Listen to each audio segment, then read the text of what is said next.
welcome to the Empathy Edge. As you know, I've been so looking forward to this conversation since we talked, it feels like eons ago when I was working on my first book, The Empathy Edge. So welcome to the podcast. Thank you, Maria. I have also been looking forward to this.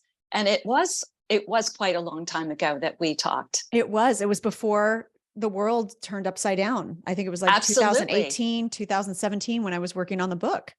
Yes. And I was also working on collaboration code. That's right. Oh my gosh. So yeah, it's been a while and I'm so excited to have you here. You know, we mentioned your bio at the top of the episode, an advisor on leadership, an expert in women's leadership and how women show up as they lead.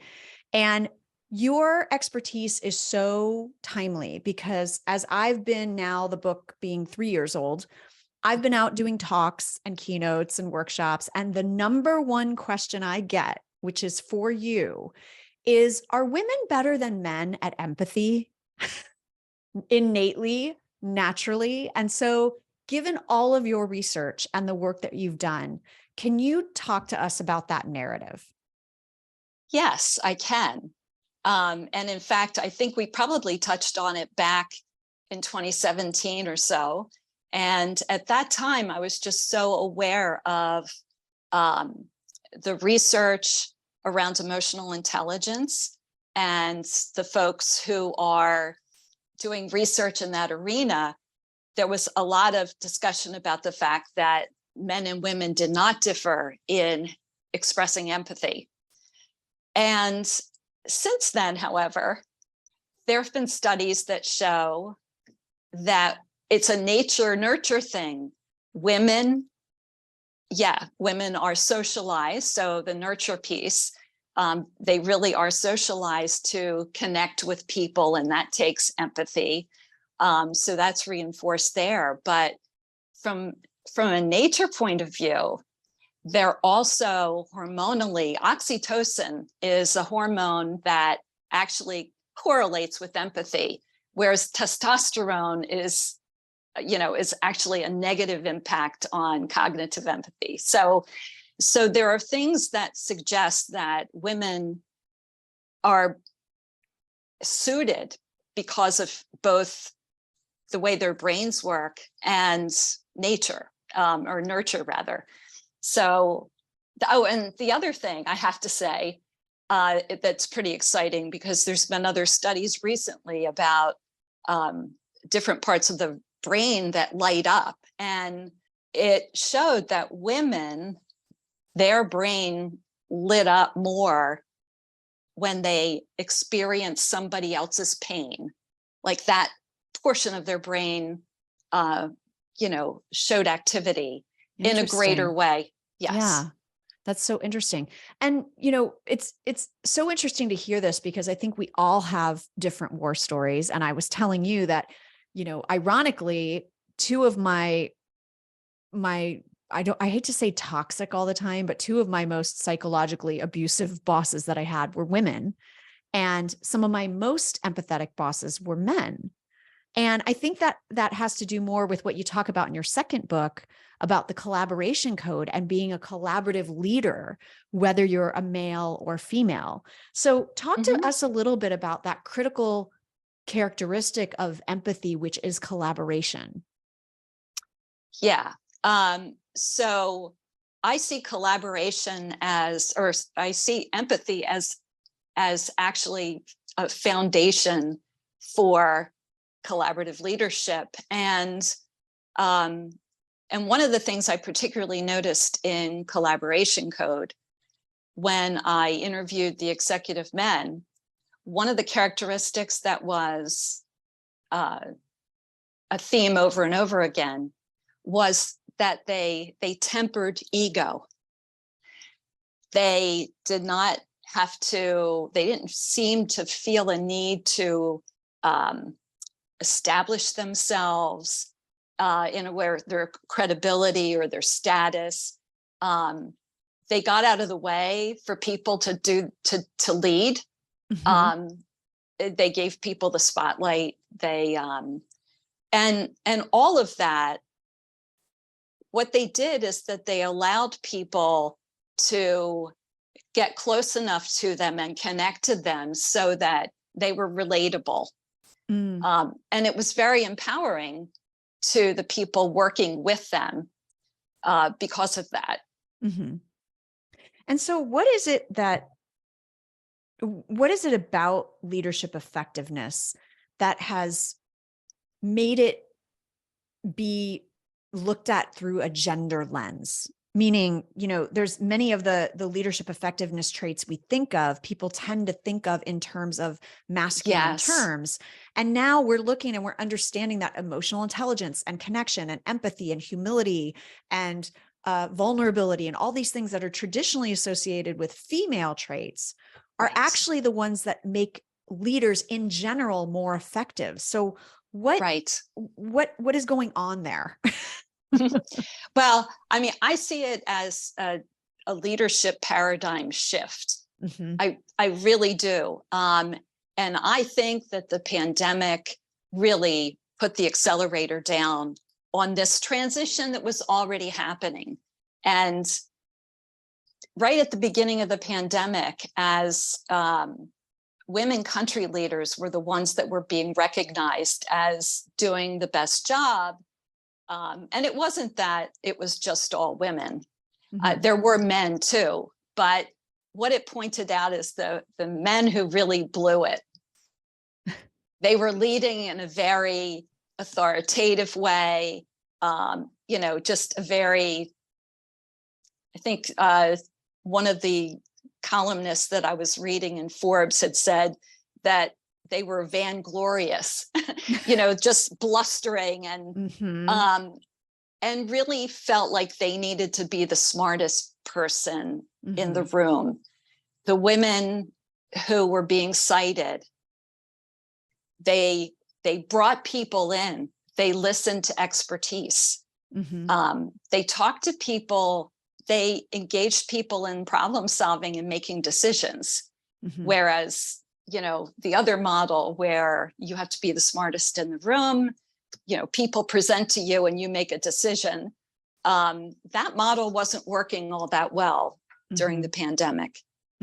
Yeah. And it's a model that was shifting before, because I started working on my book before the pandemic. And I remember shopping it around to agents, and some of the agents saying, well, we don't really understand if this is a business book or a self-help book.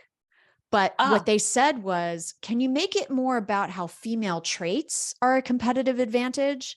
And I firmly said, no, I wanted to specifically talk about empathy because that's a gender neutral skill we all need to nurture and strengthen, whether we're a man or a woman. And I didn't want to put the gender lens in it to turn off anybody who actually might need the message.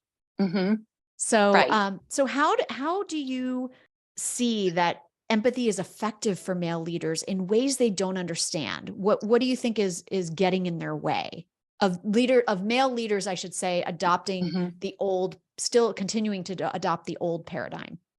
Right. Again, the way they've been socialized to not be vulnerable, to be self-confident, to hold firm to their point. All these things are very very collaborative, excuse me. And I think that there's still a feeling out there that there are still men who want to feel more in control, as in command and control. That's what makes them feel comfortable. And so what rings true for me, particularly in talking to you about your thoughts about your research and your further writing, is trying to help men, or I mean, there are some women who do have an issue around control and being willing to let go of that and share power with people. Really, the next step is to help them, reinforce for them that they are not going to lose status. They're not going to lose power. In fact, they'll gain more power if they open themselves up.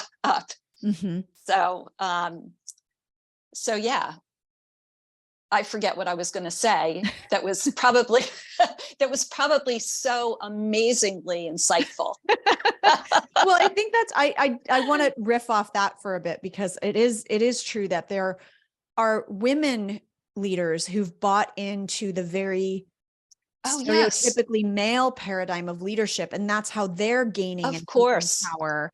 And like you wrote about in Breaking Through Bitch, they're seen in a horrible light because of that, when Yeah, they're actually adopting behaviors that male leaders we look up to are exhibiting. right. So Right. what's going on there? Well, the double standard is, and the damned if you do, damned if you don't situation. There's still threads of that out there.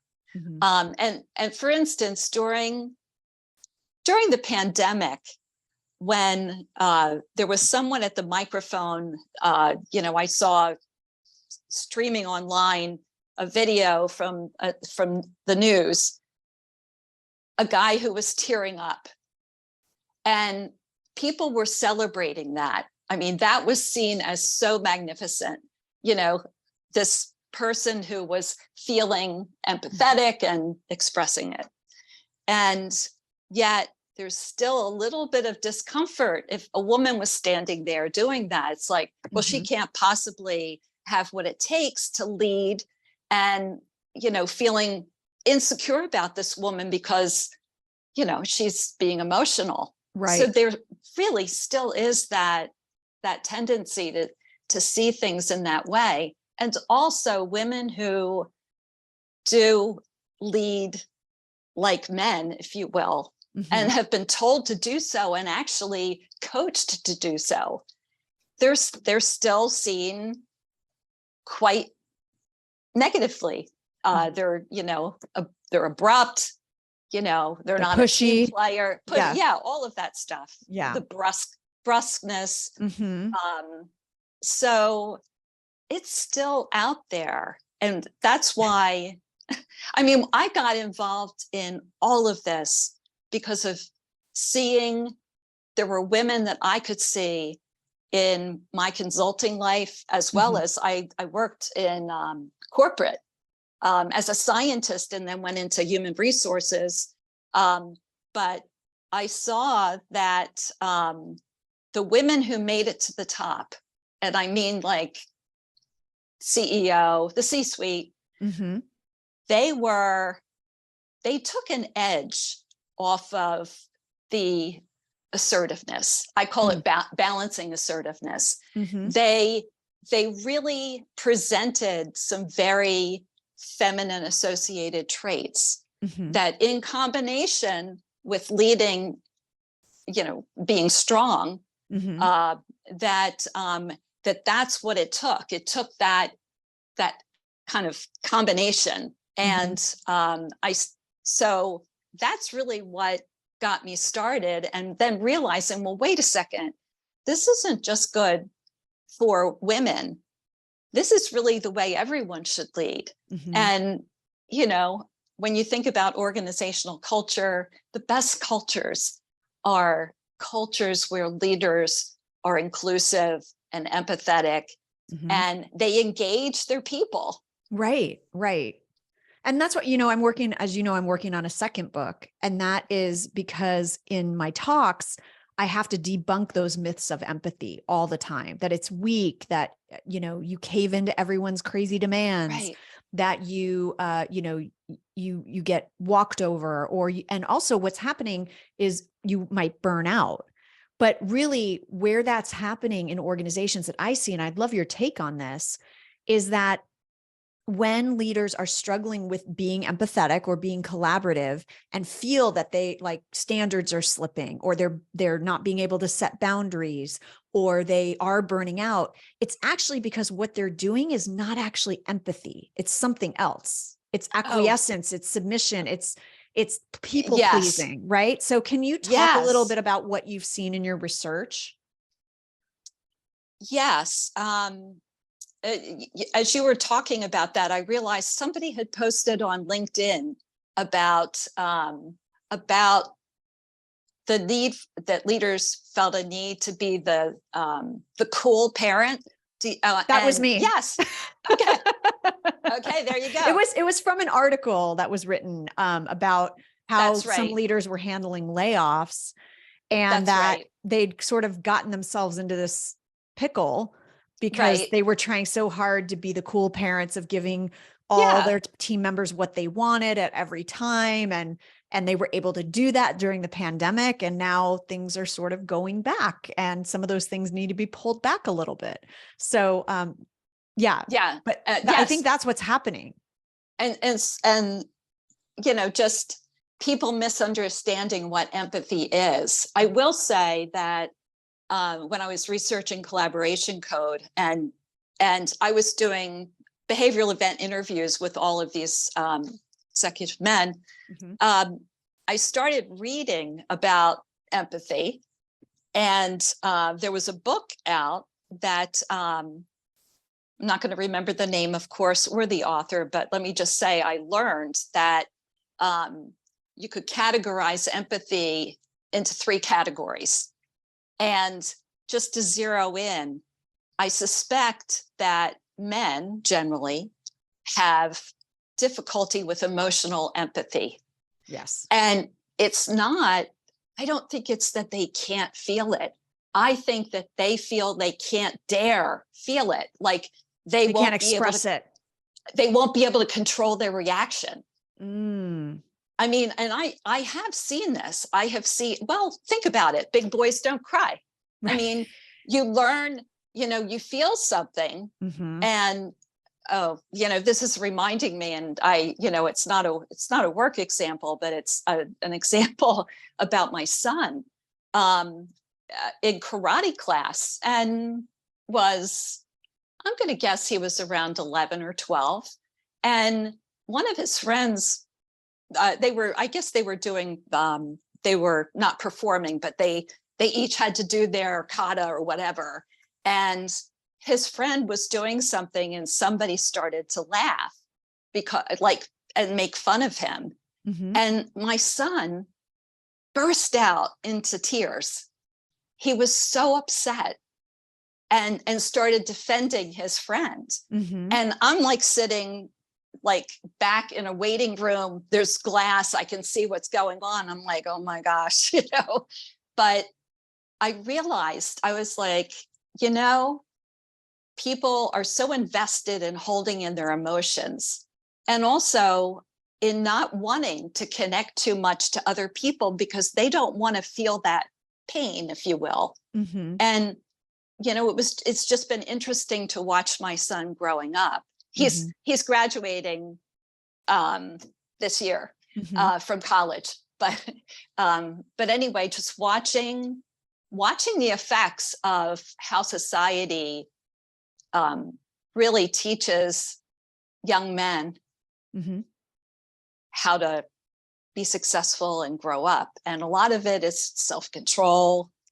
And I think that's how empathy is perhaps a little bit of a threat for men, because that message is still very much out there. Yeah. I mean, toxic masculinity is a problem in our society, in and outside of work. It's how there's a lot of ills around that. And it is true. Yeah. It's generations of male leaders brought up a certain way. And I'm loving that I'm seeing these examples in the C-suite of some of our most successful leaders. I've had many of them on this show that are bucking that trend, that are saying, no, I'm going to be a human being at work, and I'm going to bring these elements in because they understand the ROI of, like your book, Collaboration Code, my book. They understand what they gain from making those connections, that they gain improved performance, engagement, innovation, trust, loyalty, all the things, right? All the things that you're supposed to want to be seeking if you truly want to be an effective leader.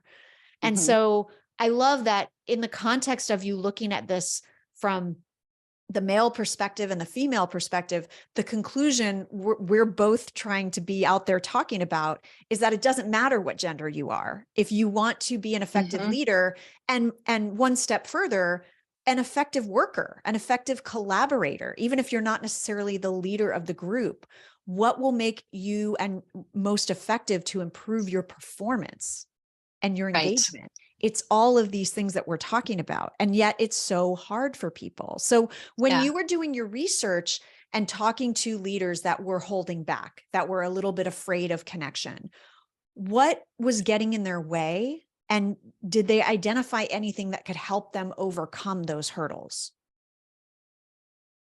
That is a great question. And I'm not sure I really have the answer to that. Because after all, the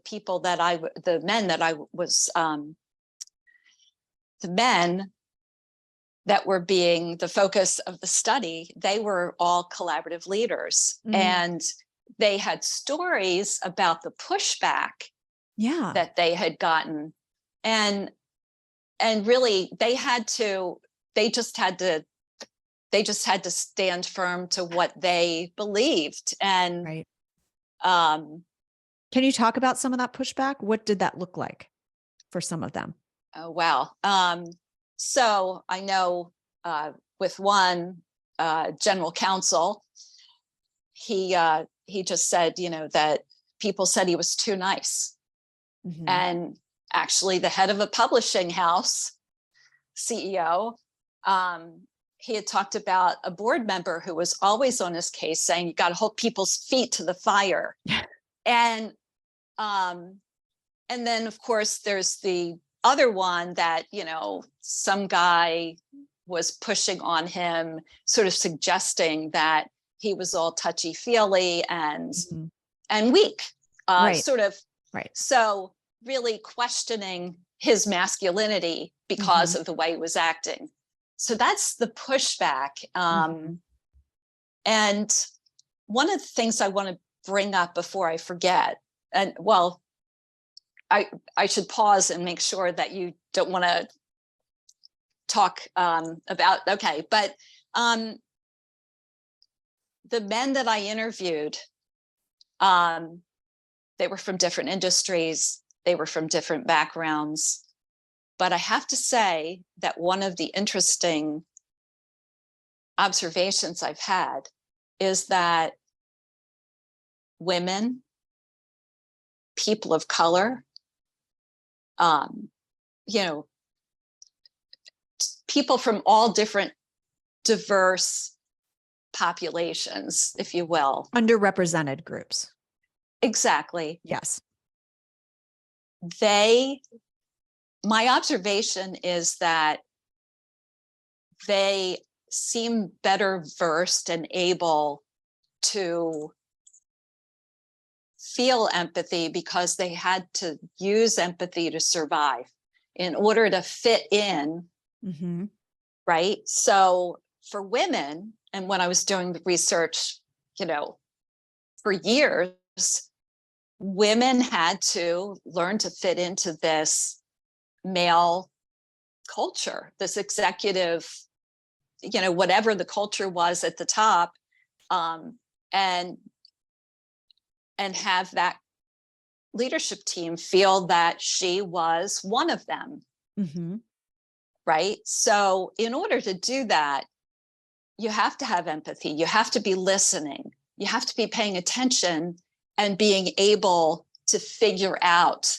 I mean, there's a lot of competencies, the political and cultural savvy, all of this stuff all comes together for the people that are underrepresented in leadership, let's say.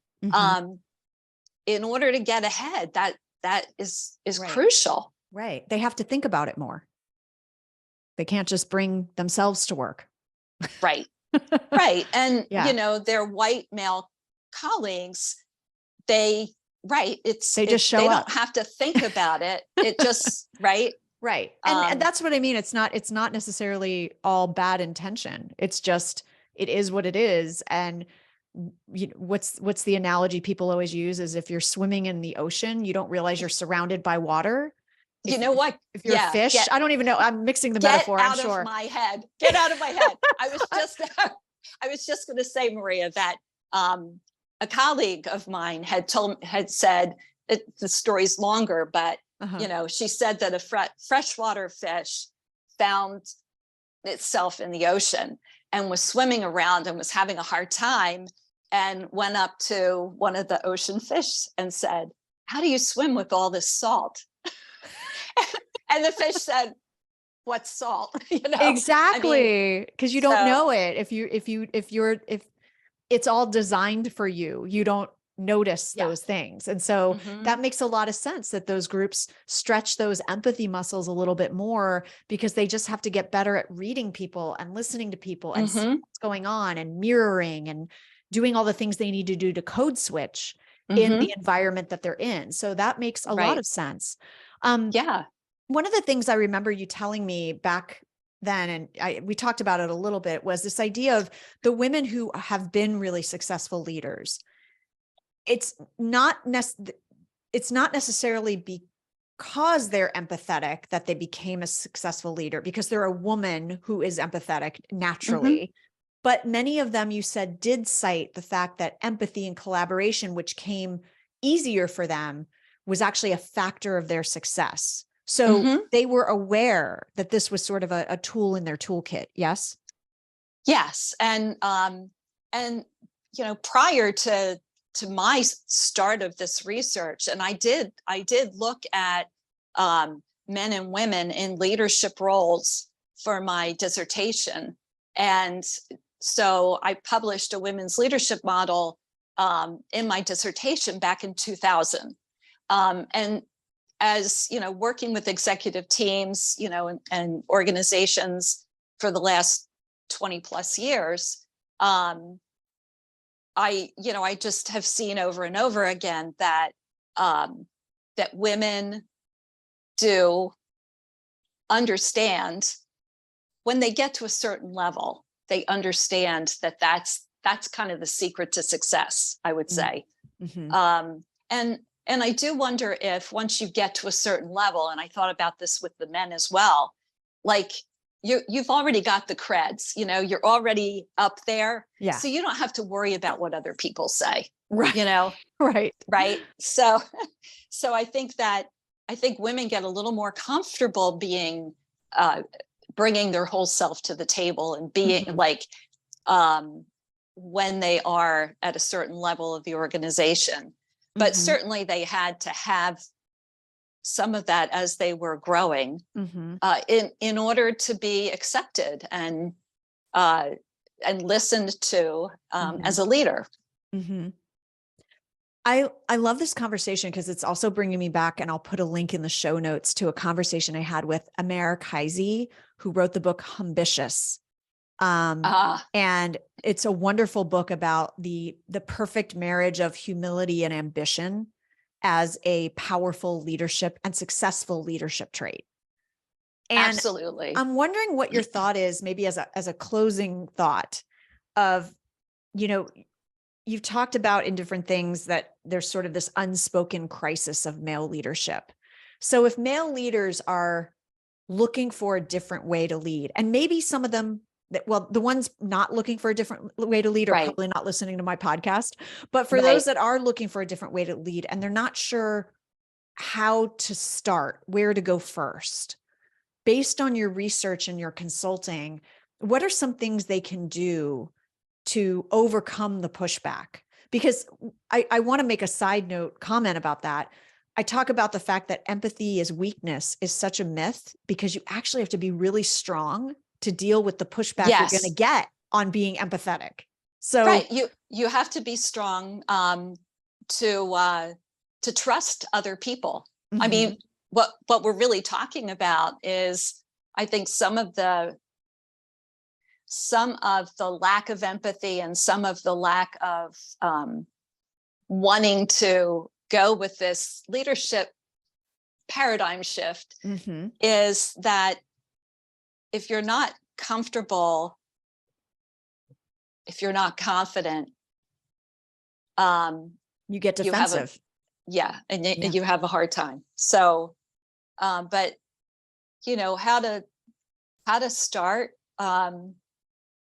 Again, I'm just thinking about one of the executive men that was amazing. He went into an organization that was failing, and in fact, it was really, they were going to lose their certifications, and it was going to go down the tubes. And he went in there, and he started talking to people, and I think the most powerful thing, if I had to give advice to somebody who says, I want to do this, I think they need to, first of all, find out what people care about. And hopefully they're able to connect with that, and be very deliberate about sharing their own purpose and helping people connect with that that purpose. This is kind of the mission. This is why our job is meaningful. This is the purpose of the organization, and working on getting people engaged in that. I think that is probably a great first step, because it's, you're still interacting in a workplace sort of relationship. Mhm. But as you and I both know, to really get the depth, you really have to have more of a personal connection with people. Mhm. But I would say the first step might indeed be gathering around the purpose and the mission and the meaning. Mhm. And then you feel close to people. 100%. I love that. And I actually am going to put a link in the show notes to a few episodes we've done around the importance of purpose and how it does help people engage better. And the reality that we also need to be very clear and deliberate about purpose and mission and vision, and make sure everyone understands, and they understand how it's brought to life through what they do and what they bring to the table. So thank you so much for this conversation, Carol. I love it. We're going to have links to all of your work and to your books, both the Collaboration Code, How Men Lead Culture Change and Nurture Tomorrow's Leaders, and Breaking Through Bitch, How Women Can Shatter Stereotypes and Lead Fearlessly. We'll have links to all of that in the show notes. But for folks on the go, where's the best place they can connect with you or find out more about you? Yes, and certainly people can find me on LinkedIn. Great. Carol, thank you so much for your time today and your insights. We really appreciate it. And thank you everyone for listening to another great episode of the Empathy Edge podcast. If you like what you heard, you know what to do. Please share it with a colleague, and don't forget to rate and review it and follow us. In the meantime, until our next episode and next guest, remember that cash flow, creativity, and compassion are not mutually exclusive. Take care, be kind, and don't forget to connect with me on Instagram at Red Slice Maria.